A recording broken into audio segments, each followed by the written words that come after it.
Hi guys, luluto kami ng pork paksiw, no? Gamit namin liempo. Meron kaming biniling 2 slices sa grocery, no? Yan, hiniwa na maliliit. Yan, nagpapainit na ng kawali.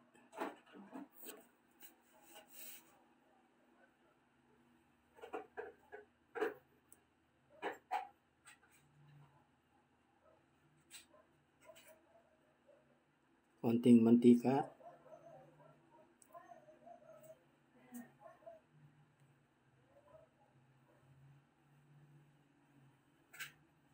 Bagsak na yung liempo. Slices ng liempo. Papupulahin lang muna natin to, no? Itong liempo.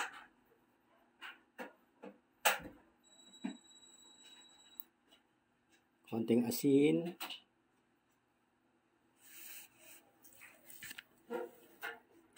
Paminta, crack pepper, no? Para malasa. Yan.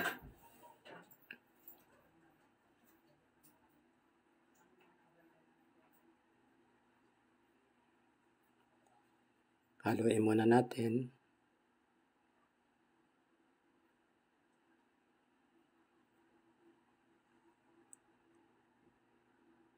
Hanggang yan pumula na, no? Golden brown.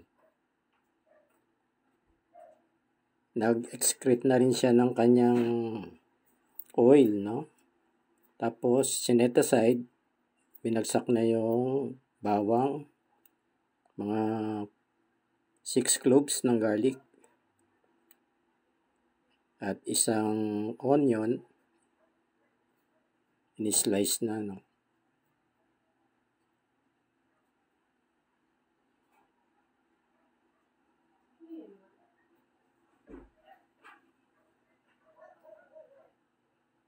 Dalawang sili, hindi na hiniwa, no? Para hindi siya umanghang.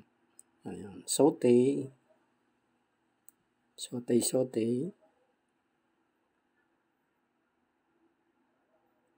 Hanggang yung aroma niya, no? Lumabas. Okay.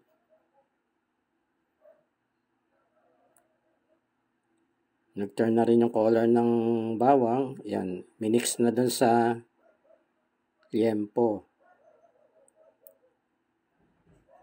Ngayon, maglalagay na ng Mang Tomas. Yung ganyang kalaking sachet, no? Mga 2 ganyan. Tatansyahin nyo na lang kung marami yung marami yung liempo nyo. Dadagdagan nyo na lang yung Mang Tomas.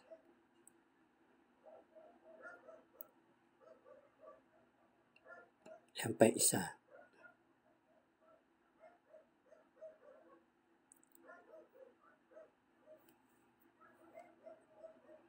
One half cup water. Tapos mix. Halo-haluin.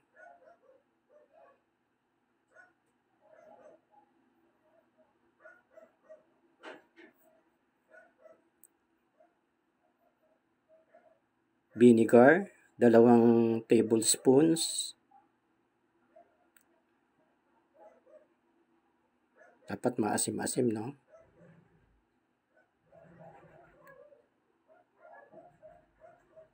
Laurel. Lalagay din ng laurel, no? Mga 2. Yan, parang isa lang yata yung nilagay, no?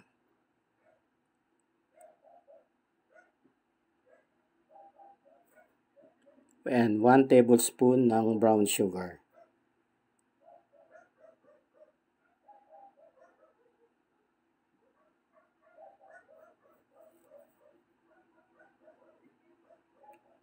Yan. Tinikman.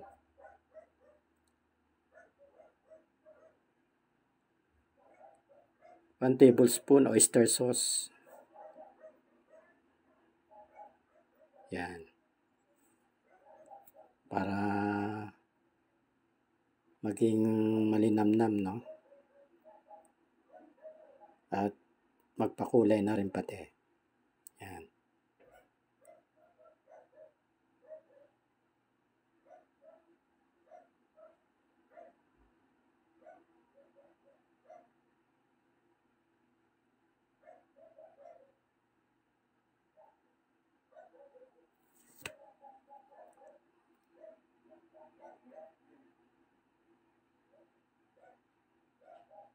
Okay. Titikman.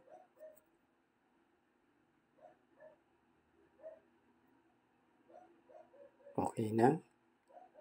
Nasa sa inyo naman, no, kung gusto nyong matamis, sobrang tamis o katamtaman lang. Depende na sa preference nyo, no. Ayan. Nagdagdag pa ng paminta. Almost done na, guys, no. I-simmer na lang, no, tapos i-reduce natin ng konti.